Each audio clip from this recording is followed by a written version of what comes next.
आज हम शुरू करते हैं। हमारा बहुत ही एक बेहतरीन टॉपिक है आफ्टर ट्वेल्थ। यानी जब भी, ये सिर्फ आफ्टर ट्वेल्थ एक नाम है, लेकिन जब आपको लगे कि हाँ मेरे पास 2 से 3 साल हैं, आज की क्लास उन सभी के लिए है। 2 to 3 ईयर्स जिनके पास लगता है, वो चाहे कभी भी हो, 2024 देना हो, 2023 देना हो, 2026 देना हो, कुछ भी हो, जब उनको लगता है कि मेरे पास 2 से 3 साल हैं, तो मेरी तैयारी का सही आयाम क्या होना चाहिए। दोस्तों, इस तरह की मैंने क्लासेस में आपको बताया था कि शुरुआत आप सिलेबस से कर सकते हैं, फिर उसके बाद लेवल 1 की बुक्स पढ़ते हैं। लेवल 1 की बुक्स पढ़ने के बाद, जैसे मान लो एनसीईआरटी हो गया, फिर आप लेवल 2 की बुक्स पढ़ते हैं, फिर ऑप्शनल करते हैं, फिर आंसर राइटिंग की बात आती है, आपकी आंसर राइटिंग हो गया, और इसके पश्चात आप जो है वो एस्से हो गया, और अपनी जो है इंटरव्यू की प्रिपरेशन करते हैं आप, और इसके साथ साथ आपकी तैयारी होती है। ये बहुत ही हॉलिस्टिक है और इस पर हम कई बार बात कर चुके हैं, कई लोगों ने इसके बारे में बात किया, राइट, कि मतलब आप पहले सिलेबस से शुरुआत करें। लेवल 1, लेवल 2, एनसीईआरटी की अभी क्लासेस चल रही हैं, एनसीईआरटी आंदोलन, लेवल 2 हो गया, ऑप्शनल हो गया, आंसर राइटिंग हो गया, एस्से और तमाम तरह के इंटरव्यू की प्रिपरेशन, ये हम सभी जानते हैं। तो फिर आज की क्लास बाकी क्लासेस से अलग कैसे है? हर बार मैं कुछ नई चीजें लेकर आता हूं, नई बार साइकोलॉजिकल फैक्टर्स लेकर आता हूं। तो आज की क्लास में भी हम उसी तरह के साइकोलॉजिकल फैक्टर के बारे में बात करेंगे कि आज बेसिकली मैं आपसे कुछ चीजें बताऊंगा कि ये होता है कि सिलेक्शन के लिए मुझे ये बेसिक रिक्वायरमेंट है, ये मेरी। अब हम बात करेंगे आज फेलियर क्यों होता है। अगर हमें ये चीजें पता है कि सिलेबस पढ़ लो, लेवल 1 की बुक्स पढ़ लो, लेवल 2 की बुक्स पढ़ लो, ऑप्शनल पढ़ लो, आंसर राइटिंग कर लो, एस्से कर लो, सिलेक्शन हो जाएगा, ये बात सबको पता है। अगर ये बात सबको पता है तो होता क्यों नहीं है? अगर ये पता है कि ऐसे हो जाएगा, ठीक है, यही सही तरीका इंटरनेट पे अवेलेबल है, हजारों वीडियो पड़ी है, तो होता क्यों नहीं है? मेरा क्वेश्चन है, होता क्यों नहीं है? सिलेक्शन हो क्यों नहीं रहा? पास क्यों नहीं हो रहे हो? आज मैं इसके बारे में बात करने जा रहा हूं कि वो फंडामेंटल्स जो इसके बियॉन्ड है। मेरे ख्याल से तुम समझ गए होगे कि मेरा आज का मकसद बहुत ही गहरा है और आपकी उस नब्ज को छूने जा रहा हूं कि सब कुछ पता है। बोलो किसको ये नहीं पता? सबको पता है। कितनी बार मैं इस पे बात कर चुका हूं, वीडियो बना चुका, लेकिन आखिर सवाल है, होता क्यों नहीं है? जब मुझे सब कुछ पता है कि ये बुक पढ़नी है, फलाना बुक पढ़नी है, हो क्यों नहीं रहा है? आज मैं उसके बारे में बात करने जा रहा हूं, 6 स्टेप्स के बारे में बात करूंगा, और मैं उम्मीद करूंगा कि अपनी डायरी में उन शब्दों को आप लिखेंगे, उसके बारे में आप एक विवेचना करेंगे कि आखिर जो मैं आज आपको 6 स्टेप सिखाने जा रहा हूं उसके बारे में खुद पर काम करिए, राइट। तो ये बहुत ही आपके लिए इंपॉर्टेंट है और आप समझ जाएंगे कि मुझे ये चीजें पता थी, फिर भी मुझे कौन है जो पढ़ने से रोक रहा है, कौन है जो मेरा जो है दिमाग को भ्रमित करता है, क्यों मैं इतना टेंस हो जाता हूं, क्यों मैं अच्छा आंसर नहीं लिख पाता जबकि मेरे टीचर ने मुझे पढ़ाया है। तो उसके पीछे क्या क्या कारण है, इसके बारे में आप यहां से बात करना शुरू कर देंगे। रेडी हैं आप? रेडी हैं? तो मैं आगे चलूं। मेरा मकसद आप समझ में आ गए। आज हम बात करेंगे कि क्यों होता नहीं हमसे। जब सब कुछ पता है तो हम क्यों नहीं कर पा रहे? हमें पता है कि 10 घंटे पढ़ना चाहिए, क्यों नहीं पढ़ पा रहे? ठीक है, वो चीजें क्या है और उसके पीछे जो स्टडी मैकेनिज्म है वो रिस्पॉन्सिबल नहीं है। किताबें अवेलेबल है, कौन ऐसा स्टूडेंट जिसके पास किताब अवेलेबल नहीं है, मैगजीन अवेलेबल नहीं है, सिलेबस अवेलेबल, सब कुछ इंटरनेट के जमाने में। आज 20-30 साल पहले होते तो कह सकता था हाँ गांव देहात का अंतराल, सब कुछ अवेलेबल है। तो क्या चीज है जो नहीं है? और वो है कि इनके साथ अपना माइंड मैकेनिज्म कैसे लेकर चलना है। और आप समझ गए होंगे कि बहुत ही गहरी बात है आज की, और बहुत ही महत्वपूर्ण जो है वो अपडेट्स हम लोग आज करने जा रहे हैं। चलिए शुरू करते हैं हम लोग। तो सबसे पहले हम यहां पर बात करने जा रहे हैं माइंड मैकेनिज्म की। माइंड मैकेनिज्म ये कुछ ऐसा है, क्या चीज है? क्या चीज है? मुझे कौन है जो एनसीईआरटी पढ़ने से रोक रहा है? क्या है जो आंसर राइटिंग में नहीं कर पा रहा हूं? ऑप्शन मुझे क्यों नहीं समझ में आ रहा है? गलत ऑप्शन मैंने कैसे चुन लिया? बहुत सी ऐसी चीजें हैं जो आपको जानना बहुत जरूरी है। एक छोटा सा एग्जांपल लेता हूं, ठीक है। आप एक ऑफिस में काम कर रहे हैं, फॉर एग्जांपल आप एक ऑफिस में काम करते हैं और आपको आपके बॉस ने कहा कि जाओ और तुम एक प्रिंट लेकर आओ, ठीक है। आप प्रिंट जो है जब लेते हैं, प्रिंटर को जब आप कमांड देते हैं तो एक पेपर निकलता है, और पेपर में आप क्या देखते हैं कि गलतियां हैं, उसमें स्पेलिंग मिस्टेक्स हैं प्रिंटर में, ठीक है। जब आप दिखाते हैं, जब आप आउटपुट निकालते हैं, बड़े ध्यान से मेरी बात समझिएगा, आपकी क्लास समझ में आ जाएगी। तो आपको समझ में आता है कि इसमें बहुत गलतियां हैं। फिर आप दूसरा प्रिंटर, पहले प्रिंटर के बजाय दूसरे पे जाते हैं, फिर सेम प्रिंट आउट लेते हैं, क्या होगा? प्रिंट आउट में फिर गलतियां अंदर होती हैं, कुछ मिस्टेक है। फिर तीसरे प्रिंटर पे जाते हैं, फिर आपको वही गलती दिखाई पड़ रही है। तो आपको क्या करना होगा? आपको यहां पर क्या चीज करनी होगी? क्या प्रिंटर को बदल देने से, आप मुझे जवाब दें, मेरे साथ इस क्लास में जुड़े, क्या प्रिंटर को बदल देने से मेरी ये गलतियां खत्म हो जाएंगी? मुझे जवाब दें, क्या ये प्रिंटर चेंज कर देने से 1 2 3 4 कंपनी चेंज कर देने से क्या जो प्रिंट की मिस्टेक्स हैं, जो प्रोग्रामिंग की मिस्टेक्स हैं, इंटरनल मिस्टेक्स हैं, वो सेंटेंस गलत लिखा है, ग्रामेटिकली गलत है, क्या वो गलतियां सही हो जाएंगी? आप मुझे जवाब दें। नहीं सही होंगी? बिल्कुल सही कहा आपने, ये नहीं सही होंगी। तो मुझे अगर इस प्रिंटिंग जो अंदर इस सेंटेंस स्ट्रक्चर में गलती है, प्रोग्रामिंग में जो गलती है, उसको सुधारने के लिए क्या करना होगा? उसको सुधारने के लिए क्या करना होगा? क्या करना होगा? मुझे ये जो कंप्यूटर यानी इसका जो मेन सोर्स है, ये जो कंप्यूटर का सोर्स था, मुझे इसके अंदर जाकर प्रोग्रामिंग को करेक्ट करना होगा। जब ये प्रोग्रामिंग को या जो टाइपिंग है या जो भी आपने लिखा है, जब ये इंटरनली अपने सोर्स यानी अपने स्रोत पर ये जब सही होगा, तब आप किसी से भी प्रिंट लेंगे, आपका आउटपुट अपने आप निकल आएगा। समझ गए मेरा मकसद? मैं टीचर चेंज कर दूं, मैं कोचिंग चेंज कर दूं, मैं बुक्स चेंज कर दूं, बदलते रहेगा, हिंदी मीडियम, इंग्लिश मीडियम, ये सब प्रिंटर्स है। ये आउटपुट आपको बार बार गलत ही आएगा। क्यों? क्योंकि आपने खुद पर काम नहीं किया, आपने अपनी कोचिंग पे काम किया, अपने किताबों पे काम किया, टीचर पे काम किया, खुद पर आपने काम ही नहीं किया। सोर्स तो आप हैं। इस पूरी कहानी का यूपीएससी देना किसको है? आपको देना है। सोर्स कौन है? आप हैं। और आपका जो सीपीयू है, आपका जो ब्रेन है, अगर वो राइट प्रोग्राम्ड है, तो हर बार आप गांव में हैं, आपका आउटपुट निकलेगा। आप पिछड़ी जगह से हैं, आपका आउटपुट निकलेगा। यूपीएससी आपका है। और इसी वजह से यूपीएससी में जो बहुत कम अंक पाने वाले, अपने ग्रेजुएशन में 12th में फेल होने वाले बच्चे होते हैं, वो यूपीएससी क्रैक कर जाते हैं। क्यों? क्योंकि वो सही डायरेक्शन में अपनी ऊपर काम करते हैं, अपनी प्रोग्रामिंग पे काम करते हैं, अपने माइंडसेट पर काम करते हैं, पर्सनालिटी पे काम करते हैं, रिजल्ट उनके हिस्से में आ जाता है। आप समझ गए होंगे कि आज की क्लास एक्चुअली में सोर्स पर के लिए। सोर्स पर काम करना शुरू करिए। बहुत छोटी छोटी चीजें, ये छोटी छोटी चीजें हमारी जिंदगी बदल के रख देती हैं। हम पूरे टाइम, जैसे वो एक हिरन होता है ना, उसकी थैली में कस्तूरी होता है और उसकी सुगंध में वो दुनिया नाचता रहता है, और उसके अंदर कस्तूरी, उसी तरह आप भी उसी हिरन की तरह हो, मृग की तरह हो, कि आपका सॉल्यूशन आपके आसपास है। आपको अपने सबसे पहले एटीट्यूड और ब्रेन पर आपको काम करना है, और आप पूरी दुनिया में इसका सॉल्यूशन घूमते करो। ये टीचर अच्छा है, वो टीचर बुरा है, वो कोचिंग अच्छी है, वो कोचिंग बुरी है, वो किताब अच्छी है, वो नई वाली एनसीईआरटी, पुरानी वाली एनसीईआरटी, पूरी दुनिया की डिबेट तुम करते चले जा रहे हो। लेकिन तुम कहां जहां काम करना चाहिए वहां पर करना चाहिए, वहां पर तुम्हारा कोई वर्क नहीं हो रहा है। राइट? तो चलिए अब हम इस पर आज काम करते हैं कि वो माइंड मैकेनिज्म क्या है जो मेरे बिगिनर, खासतौर में सभी बिगिनर से बात करने जा रहा हूं, जो मेरे जितने भी बिगिनर स्टूडेंट हैं मैं उनसे बात करने जा रहा हूं, विच इज वेरी इंपॉर्टेंट। और उन पर मैं बात करूंगा कि ये बेसिकली फंडामेंटल है क्या मेरे लिए। Right? This is the fundamentals मेरे पास क्या है। एक बहुत छोटी चीज है, लेकिन ये चीजें जो है वो आपको गलतियां करने से आगे रोक देंगी। पहला क्वेश्चन, आज आप एक डायरी लें, ठीक है, और पहला क्वेश्चन लिखें आज उसमें। फर्स्ट क्वेश्चन, हम माइंड को प्रोग्राम करने जा रहे हैं, हम रीप्रोग्राम करने जा रहे हैं। सबसे पहले, what is your overall mission? ठीक है, लिखो, what is my overall mission और पर्पज। मेरा समग्र उद्देश्य, समग्र उद्देश्य या लक्ष्य क्या है? छोटा सा क्वेश्चन लिखो, एक पेज छोड़ देना। 6 पेज आज मैं तुम्हारा इस्तेमाल करूंगा, 6 पेजेस, लेकिन इस पर तुम्हें आज अपना काम करना है पेंसिल के साथ। लक्ष्य क्या है?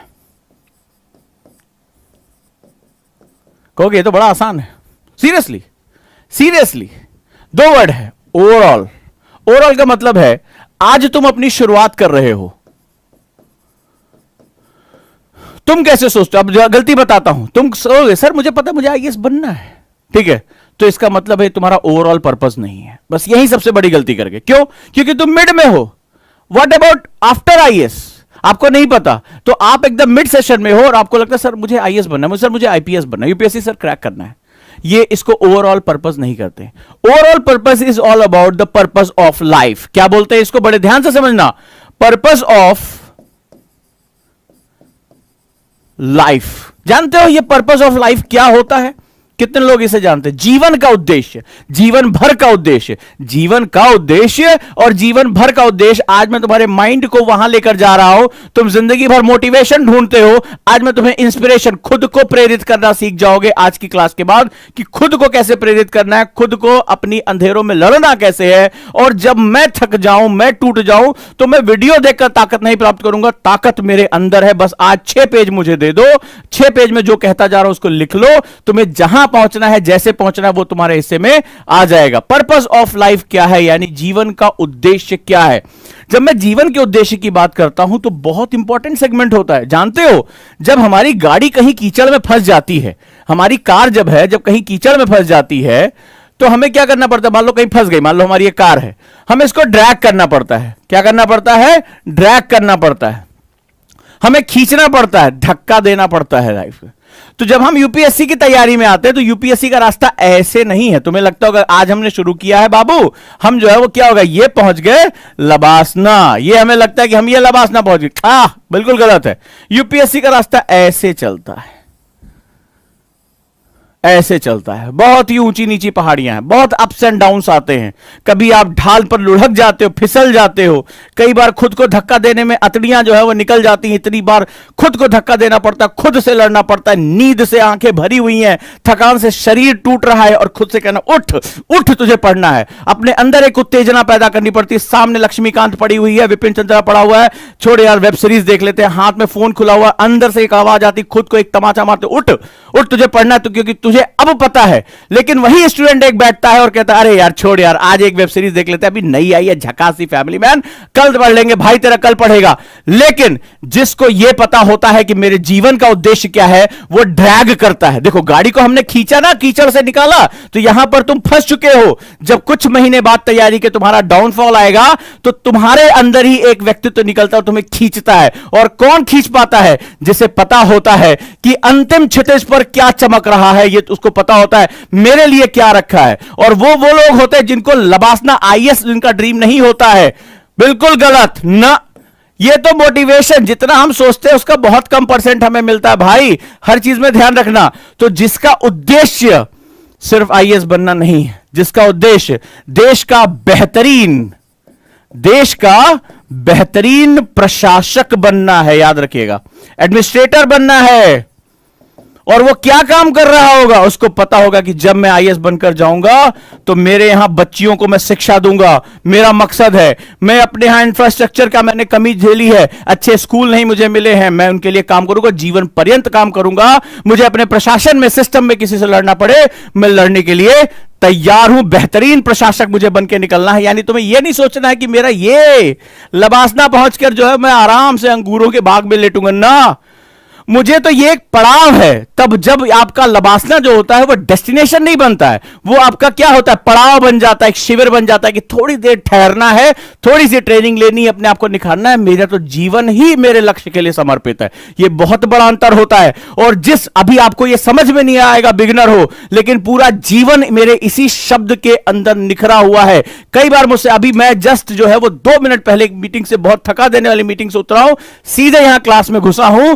कई लोगों ने कहा इतनी जल्दी कैसे इतना प्रेशर ले लेते हैं, मीटिंग, क्लास, फलाना। तो एक मकसद पता होता है कि मुझे अपने बच्चों को क्या देना है। तो ये जो मकसद होता है तुम्हारे अंदर एक अनंत ऊर्जा का स्रोत पैदा कर देता है कि आप अपने शरीर की थकान से बहुत आगे निकल जाते हैं और खुद से कहते हैं उठ तुझे करना है, उठ तुझे करना है। ये जो ताकत आ जाती है उसी को हम लोग बोलते हैं अपने आप को ड्रैग कर लेना। और जिस स्टूडेंट को खुद को ड्रैग करना आ गया, खुद को खींचना आ गया, वो फिर दुनिया की कोई ताकत उसे रोक नहीं पाएगी। तो पहला गोल याद रखना कि किसी भी एग्जाम को क्रैक करने से पहले, काट दिया मैंने, किसी भी एग्जाम को क्रैक करने से पहले उस एग्जाम का जीवन में महत्व जानने की कोशिश करना।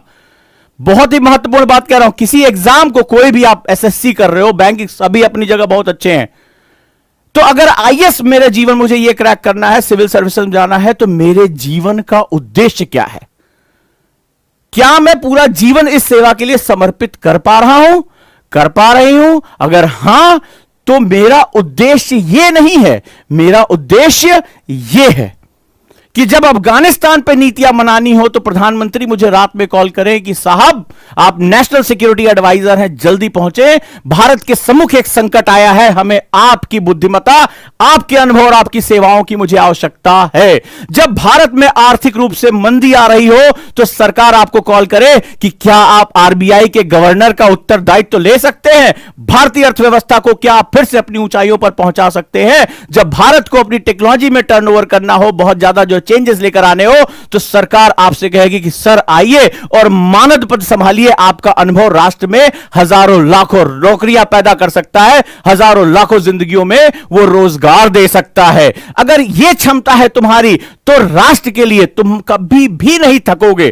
तुम्हारी उम्र भी तुम्हारी शक्ति के आगे, आंतरिक शक्ति के आगे छोटी पड़ जाएगी। अजीत डोभाल साहब रिटायर होने की उम्र से आगे निकल चुके हैं, सरकार पकड़ पकड़ के लेकर आ रही। ई श्रीधरन साहब जिनको मेट्रो मैन कहा जाता है, सरकार कह रही आइए सर प्लीज हमारा मानद रूप में आप आ जाइए।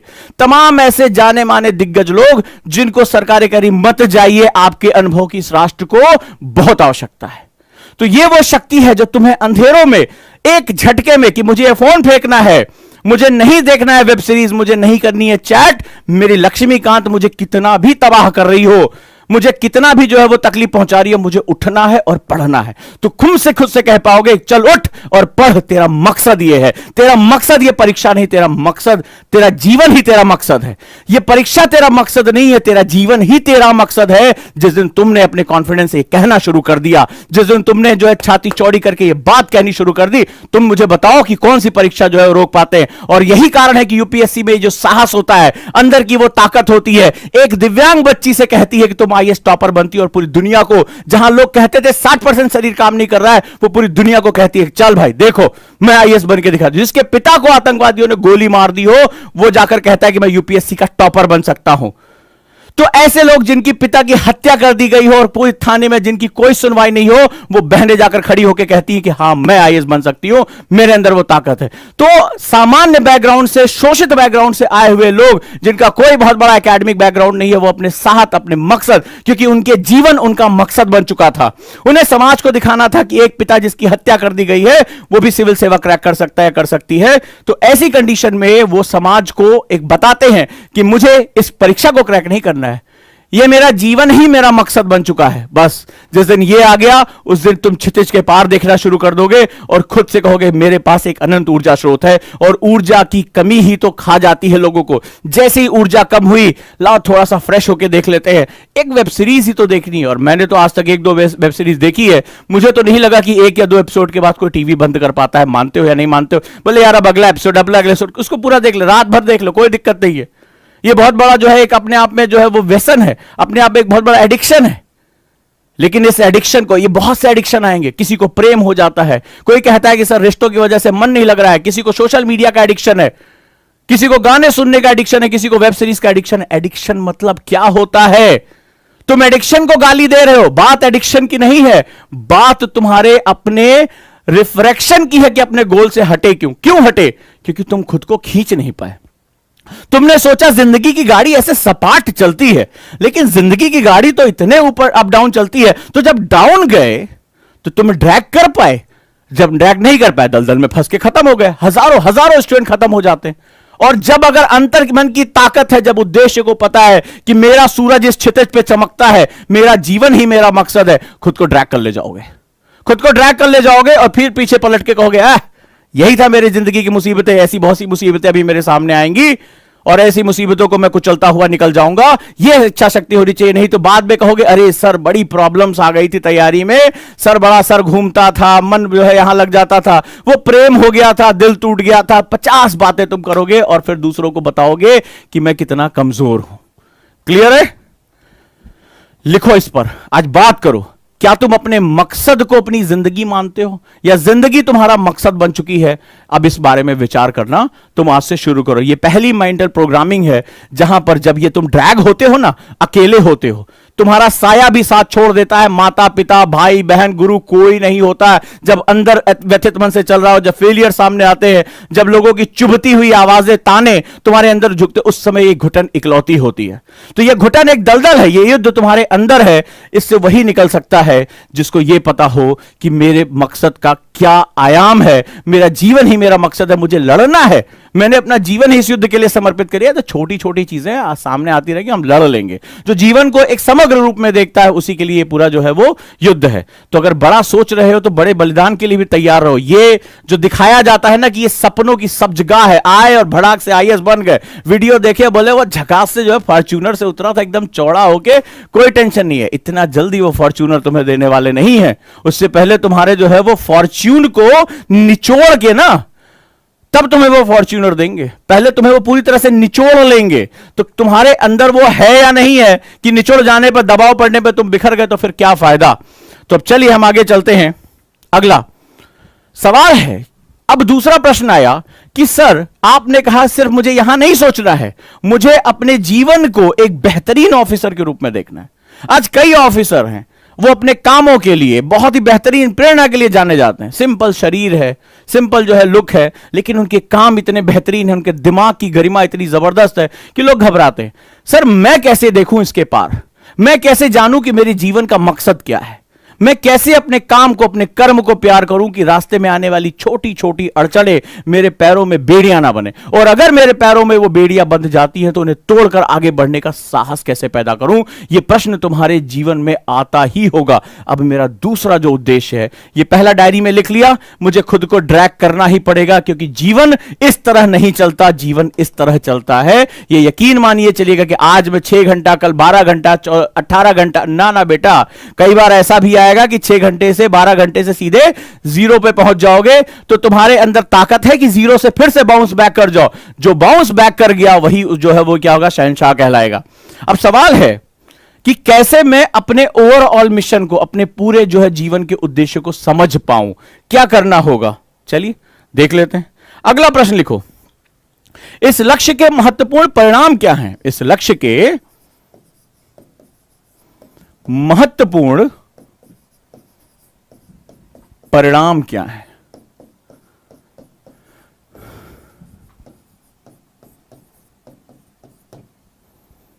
लॉ ऑफ अट्रैक्शन एक बहुत ही खूबसूरत किताब है, ठीक है। कई लोग सीक्रेट के नाम से भी उसको पढ़ते हैं। कॉस्मिक एनर्जी के बारे में भी बात करते हैं कि ब्रह्मांड से जो मांगो वो तुम्हारे सामने तुम्हारा अवचेतन मन लाकर खड़ा कर देता है। यह प्रश्न कुछ उसको आधारित है। जब मैं अपने मकसद को वास्तविकता में रूप में देखा, मैं तुम्हें एक प्रैक्टिस बताने जा रहा हूं। अपने कमरे में जहां तुम एकांत में हो, अलमारी के अंदर, डायरी के अंदर एक विजुअल बुक बनाओ, एक ऐसी किताब बनाओ जिसमें अपनी फोटोज को, अपने विजुअलाइजेशन को तुम सामने रख सको। यानी कि जब मैंने कहा कि मेरे लक्ष्य के महत्वपूर्ण परिणाम क्या हैं, यानी कि what are the key results of this goal, key results of this गोल, कि मैं जो यूपीएससी को क्रैक करने जा रहा हूं उसके रिजल्ट्स क्या हैं। तो रिजल्ट तुम्हारे और मेरे अलग हो सकते हैं। मान लो मेरे पिता को जमीन से बेदखल किया गया था, तो मुझे अपने पिता का सम्मान दिलाना है, मुझे वापस लेकर आना है वो सम्मान, वो जो है उनको जो है शोषित किया गया, उनको मारा पीटा गया, मुझे उनको न्याय दिलाना है।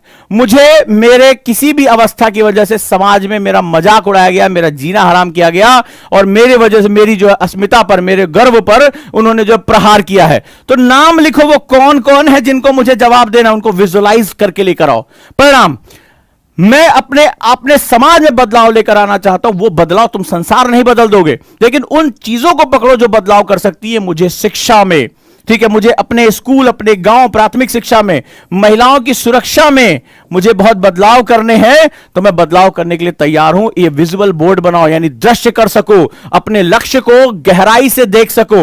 ये जब एकांत में होगे तो यही तुम्हारा सबकॉन्शियस माइंड सिर्फ पिक्चर फॉर्म में चीजों को समझता है। इसको पिक्चर फॉर्म में लेकर आओ। अपने पिता की फोटो लगाओ और नीचे लिखो, मैं इन्हें गर्व अनुभूति कराना चाहता हूं। उस व्यक्ति की फोटो लिखो जिन्होंने इसको अपमानित किया था, वहां रखो कि मुझे इस आदमी को इसका जवाब देना है। मुझे यहां पर अपने उस स्कूल की, जहां तुम पढ़े हो, नदी पार पार करके तुम्हें जाना पड़ता था, स्कूल में मास्टर नहीं आते थे, मुझे यहां पर जाना है और यहां पर स्थितियों को सुधारना है। सिर्फ सोचो नहीं, कहो नहीं, देखना शुरू करो।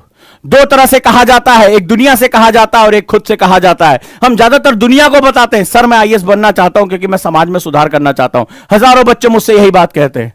मैं उनसे यही पूछता हूं, तुमने खुद से कभी कहा?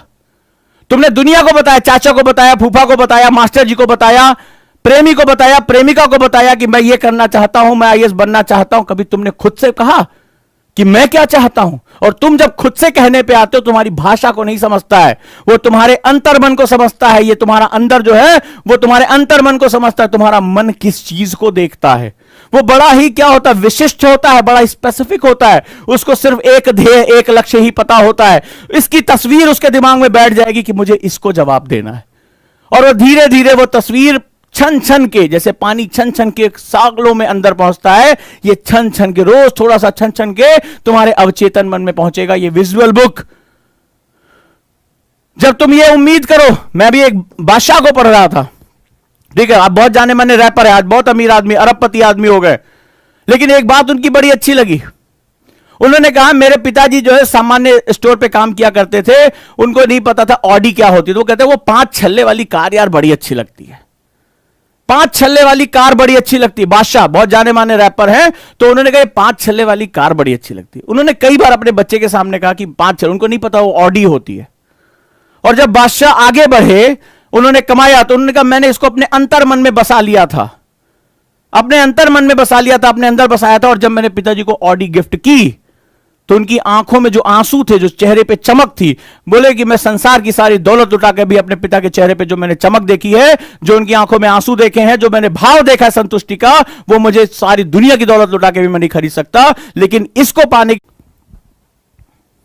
फिर अब मैंने कहा कि सर मेरे पास 3 साल है, 2 साल है, 4 साल है, तुम्हारी मर्जी, तुम जानो तुम्हारे पास कितने साल हैं। मेरे लिए तो एक क्षण, एक मोमेंट, 1 साल बहुत है। मैं अपने लक्ष्य को, मान लीजिए आपने कहा कि सर मेरे पास 3 साल हैं, तो आप बड़े रिलैक्स है, शुरू के 2 साल मजे मजे में कटते हैं, लास्ट में आप दौड़ना शुरू करते हैं। यही सबसे बड़ी गलती हो जाती है। जब आप बड़े लक्ष्य बनाएं, आपको पता है कि परिवर्तन की अलख में जा रहा हूं, लंबा समय लगेगा खुद के व्यक्तित्व को बदलने के लिए, तो क्वेश्चन नंबर 3 अपनी डायरी में लिखो। और क्या क्वेश्चन होगा? माइक्रो गोल्स और मेसो गोल्स, यानी अगले वर्ष के लिए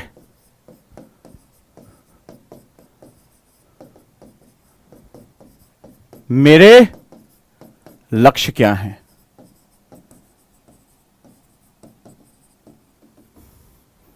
ना मैं नहीं देखूंगा 3 साल मुझे तैयारी करनी है, first year, second year, third year. मैं देखूंगा मेरे 1 साल के लक्ष्य क्या है। पहले 1 साल का लक्ष्य प्राप्त हो जाएगा तो दूसरा अपने आप प्राप्त हो जाएगा, दूसरा प्राप्त होगा, तीसरा अपने आप प्राप्त हो जाएगा। तो मेरे 1 साल के लक्ष्य क्या है? यानी अगला क्वेश्चन किया कि अगर मैं आज ग्रेजुएशन फर्स्ट ईयर में आ गया हूं और मुझे ग्रेजुएशन थर्ड ईयर में मैं 21 साल का हो जाऊंगा और एग्जाम देना है, तो मुझे पता होना चाहिए कि मेरा मेसो गोल यानी माध्यमिक गोल कितना है, माइक्रो गोल कितना है, यानी मेरा अगले वर्ष के लिए, अभी इसको और छोटे में करूंगा, इसको अगले वर्ष के लिए मेरे लक्ष्य क्या है, 1, 2 और 3। थर्ड ईयर में कहां पहुंचना चाहता हूं उसको विजुअलाइज करो, ये मेरे टारगेट है, विजुअलाइज करो, अपनी अलमारी के अंदर वाले खाने में उसको चिपका दो। फिर सेकेंड ईयर में मुझे कहां होना है, फर्स्ट ईयर में क्या मेरा एनसीईआरटी पूरा हो जाना चाहिए? नहीं, मैं डायरेक्टली जंप नहीं करूंगा, मैं सबसे पहले बात करूंगा कि नहीं मेरे को कमियां क्या है मेरी। फर्स्ट ईयर में किस चीज पर काम करूंगा? क्या मैं 4 घंटे म्यूज से पढ़ जाता हूं? मैंने 12 घंटे के ख्वाब दे रखे हैं, ठीक है सर, मैंने सुना है आईएएस ऑफिसर 12 घंटे पढ़ते हैं, 18 घंटे पढ़ते हैं। मेरे पास ऐसे बहुत से लोग आते हैं, अरे वो 12 घंटे पढ़े, 18 घंटे पढ़े, वो उनका मन यार, तुम कितना पढ़ते हो? तुम 4 घंटे रेगुलर नहीं पढ़ पाते और तुमने ख्वाब 12 घंटे के देख रखे।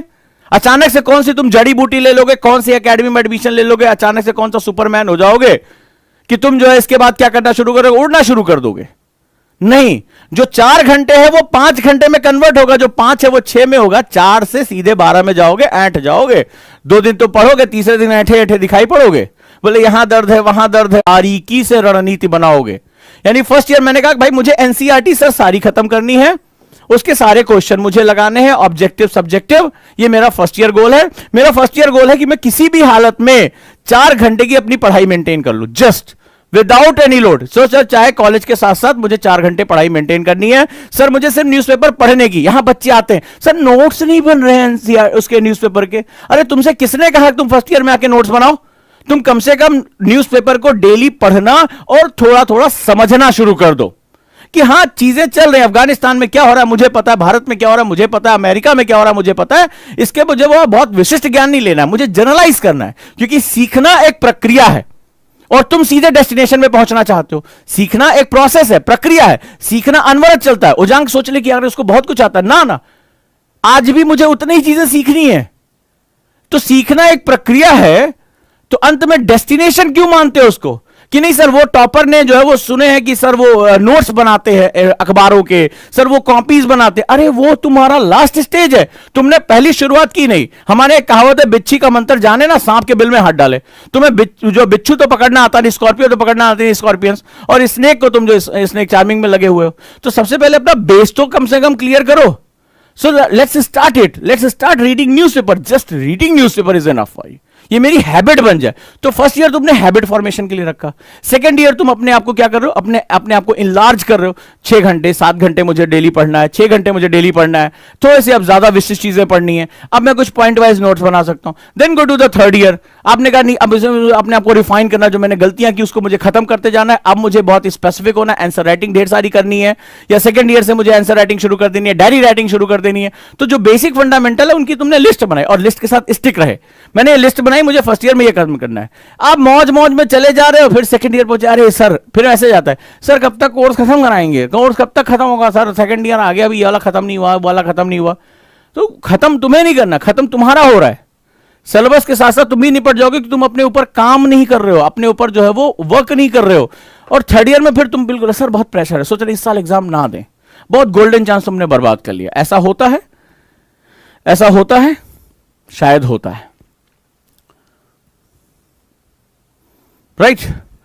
सो सवालों के जवाब, सवाल पूछ लेना यहां पर यूट्यूब पे, मैं ये हूं, मैं वो हूं, ऐसा करता हूं, that is not a big deal. सब कुछ कर रहे हैं, तो क्या तुम शामिल होना चाहोगे? तुम्हें पता है 98% लोग फेल हो जाते हैं, तो क्या तुम फेलियर में अपने आप को लेकर आना चाहते हो? चाहो या ना चाहो, तुम्हारा जो प्रोसेस है वो तुम्हें फेलियर पे लाके खड़ा कर देगा।